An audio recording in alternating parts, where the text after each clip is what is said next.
coming at the perfect moment here. There QXC sits plotting his build for game number 2. Guys, we're back. This is day 2 of the 2013 MLG Spring Championships. We're well into Saturday as we try to find out who's going to extend their chances in this tournament and who's going to be dropped down to the lower bracket. We have a very exciting matchup on our hands. QXC versus Deer, of course. I'm Axel Toss. I'm joined by Axlab. The next map is Whirlwind. QXC is one of those guys who pulls out miracles, man. Remember back when you all killed, I think it was Team IM in GSTL? Yes. Yes. This is a guy who knows how to take on the best, man. And you're up against Deer, one of the top players from Kespa, you know, probably the best Protoss from STX. He already took out SDC 2.0, he took out Stats 2.0, and now QXC is the guy who's saying, no, you're not going to swing through this bracket without a problem. I can't even explain the underdog story here if QXC can win. I'm afraid for the safety of the people in here as the building might fall down. That booth will explode if QXC wins this. Guys, here we are in game 2 on Whirlwind. In the bottom left-hand location, trying to come up with one of the biggest upsets in StarCraft 2 history. I present your Blue Terran player, currently up 1-0, representing Team Complexity. Give it up for QXC.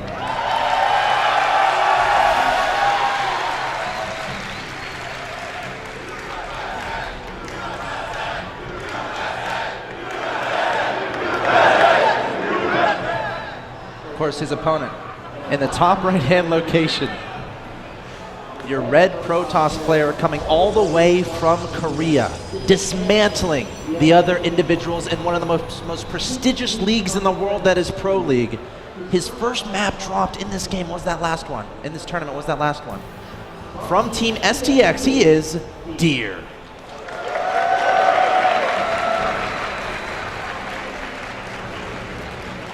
And Deer has got to be sweating a bit. He's got to be feeling a little pressure. So far, he's never been down the map yet in this tournament. He's always had no problems, even against some of the best like Stats and STC. But here he is against QXC down the map. Of course, Whirlwind is a map that it's very big. Scouting is very difficult because there's 4 different locations they could be at. And against a player like QXC, who already showed a 1-base build last game, Deer has got to be nervous about what could come at him this game. I'm wondering how Deer is going to open up. Remember last game, taking a little bit of a risk, going for that Blink Stalker opening, investing a lot into that 1 base before taking that natural expansion. QXC able to identify exactly what was going on, able to prepare adequately, and set himself up decently entering the mid game. So let's see if Deer plays a little bit more passively, a little bit more safe, a little bit more on his side of the map, going for a faster expansion. I feel like that's probably the proper move on a map like this. In fact, it looks like he's going for that 21 Nexus, one of the most popular builds in Protoss first here. Usually Nexus is follow up in the Mothership Core and then Warp Gate technology. QXC is scouting with the SCV, Reaper coming out as his first military unit. That's going to go ahead and give him the information where his opponent is. In fact, you get that Reaper? The probe? He's not going to. He's going to find the probe at the bottom right, because as he goes from the bottom right to the top right, the probe's going to meet him at the bottom right. So he's going to get 1 probe one probe kill there, but it's also going to give away his spawn location anyway, because the time of the Reaper should tell Deer. You know, he's being merciful there. A little bit of a peace treaty there, saying, you know what, probe, you go your way, I'll go mine. One day we'll have a beer later after the war. But, the SCV able to identify exactly what's going on in his opponent's base. Now the Reaper jumping in there as well. Gonna run right past that Mothership Core. A little bit dangerous here, because if a Stalker pops out in the next few seconds, that Reaper is pretty low in health. You gotta keep that Reaper alive. That's actually so important. The Whirlwind, there's only 1 exit. So this Reaper, just barely able to get out before the Stalker pops. Probe trying to go for the kill there. 13 HP and that Reaper gets out alive. Of course, on the other hand, Deer Scout, that's going to get up to the top of the ramp. It should tell him the exact build of QXC. Yes, he's going to go ahead and see everything, so he knows, okay, it was a Reaper expand following up with a factory. And now he's got to be thinking, okay, in about a minute and a half to 2 minutes, there could be Widowmine drops hitting my base. Because he actually saw the exact finishing time of that factory. So he knows at the earliest, his starport's being started right now. It takes about a minute to complete, and then he's got another minute or so for those medevacs to cross the map. With the robotics timed as it is, he's going to have more than enough time to get the observer out across the field. Neither player really getting any big wins yet in this match. Reaper staying alive there. Brushing very close to death quite a few times, but staying alive. fact, it's not. I mean, there maybe wouldn't mind dropping. There's also Hellbat's coming in behind there. That's an armor. This is something that a lot of players have struggled with. A very, very powerful unit in Terran Arsenal is the Hellbat, of course. One of the greatest things about it is how expendable they are and how quickly they kill probes. But Deer, with his observers already cranking, already has Stalker and Vision. He's going to get a couple observers out. Reaper's going to sneak in there. Yeah, and he's going to get right to the main base. Going to identify the 3 gateways And in the Robo and the Forge. knowing there's no Stargate out, he doesn't have to worry about the Oracles in his base. In fact, he's actually going to push in here. But these Marines, the Stalkers can cut them all day. Now, he's trying to lure the Stalkers into a Widow Mine. I think Deer sees it. Yep, he sees it on the ground. And he's just going to be able to pick that off without a problem. Of course, QXC does not want to lose that Reaper right now. Oh, if he could scan and kill the Observer, that would be nice. Maybe doesn't quite have a scan with him right now. And these Marines are going to take some fire. He's going to turn around and try to take down those Stalkers, but definitely a little bit of an awkward position here for QXC. Here's Micro is spectacular. I mean, the Marines turn around, the Stalkers instantly dance back, and they are just picking these Marines apart. And yes, it's only 5-6 Marines in a Widow Mine, but all these early units, when they're killed, it gives Deer the confidence that he can do whatever he wants. He doesn't have to worry about anything but drop play for the next 4 minutes. Yep. It's really like losing those early units means QXC can't threaten Deer with any major attack. He can do some drops, but there's no major attack that can actually scare Deer for about probably 4 minutes. And QXC's not getting upgrades. Oh, a probe spot set. Poor little probe.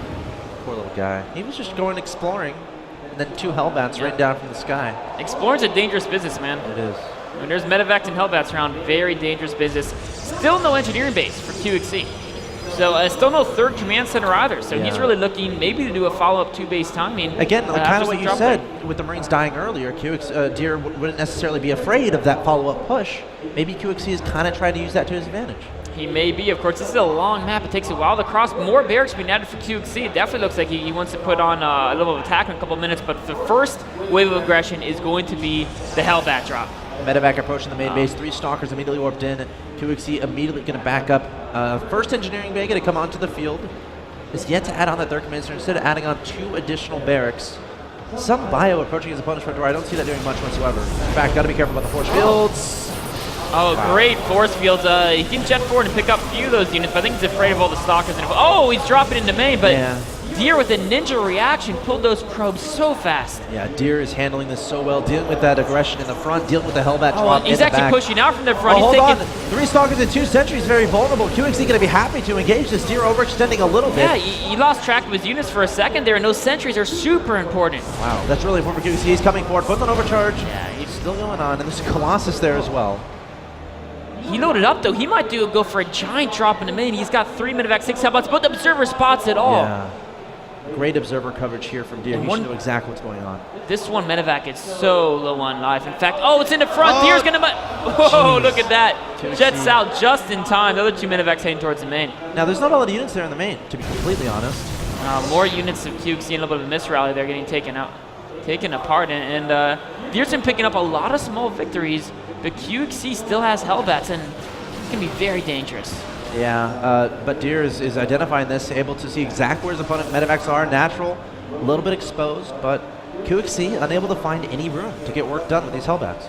Deer's defense is absolutely just super tight here. The one thing is Deer hasn't been going crazy with the upgrades or tech either. I mean, both players have really, QXC's been focusing on making a lot of units, doing a lot of harassment, and Deer's been focusing on getting a lot of units to defend harassment efficiently. Oh, look at this, going back to natural. Trying to get those probes. The probes lining up a little bit. The Hellbat's trying to track them down.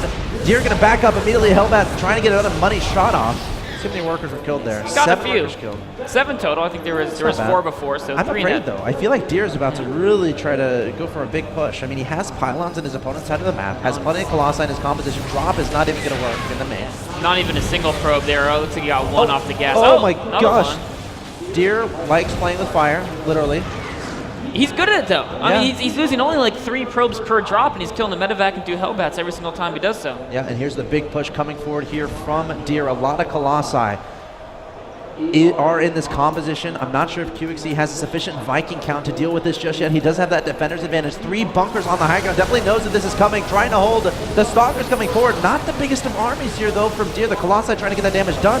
But with 3 bunkers on the high ground, I'm not sure if this can be broken. They're positioned so perfectly. There's no way Deer can engage a single bunker without being shot by the other 2. Now, he's picking away at some of these units. In fact, there's not enough Vikings, so he's actually getting some good trades here. Notice how he's positioning these units so very few of them can be shot by a Terran, while the Colossi can really get their damage done. Those Vikings need to get volley sauce on these Colossi. That's actually really important at this point. But as this goes along, Deer has to be careful. I mean, what is he progressing with back home? I don't see. Okay, there we go. Finally adding on an additional armor upgrade. But QXC has 2 engineering bays, only 1 forge from his opponent. Deer trying to get this damage done. Only Stalkers in this competition and Colossi, not the biggest of armies. And QXC There's coming no force forward. fields. There's no force fields, and it's Marauders versus Stalker Colossi, and Marauders can just push forward all day against that. QXC being very cost efficient with this engagement, pulling some SCVs, but does he have enough? Still so many units here from Deer. It's too much. So many warped in Stalkers there. Wow. Like every part of my mind is screaming, Marauders beat that. It was numbers, man. It's a game of math. Deer with his mechanics just macroed up such a huge army. I think the Stalkers outnumbered the Marauders almost 2-1 there. The Colossi backing him up as well. It was just too many units from the Protoss. Wow, Deer able to equalize the series here, so we're tied 1-1. Dealt with that draw play so perfectly, and that's something that QXC loves to do. That's really what gets him those advantages into games, but Deer with great observer placement, able to just completely shut down that Hellbound play to really make that draw play just not work. Yeah, that was it. I mean, QXC bled away so many units. He lost with the 5-6 from me to the start, Wouldn't mind at start, 2 or 3 medevacs, 4 or 6 Hellbats, for a total of like 7 probe kills, I think, throughout the game. Not at all worth it, and that amount of army loss just resulted in you know, a very big weakness to a 2-base time, which is exactly what Deer hit him with. Yeah, great play there from Deer, and now we are tied 1-1 in this best of 3 in the winners bracket of the 2013 MLG Spring Championships.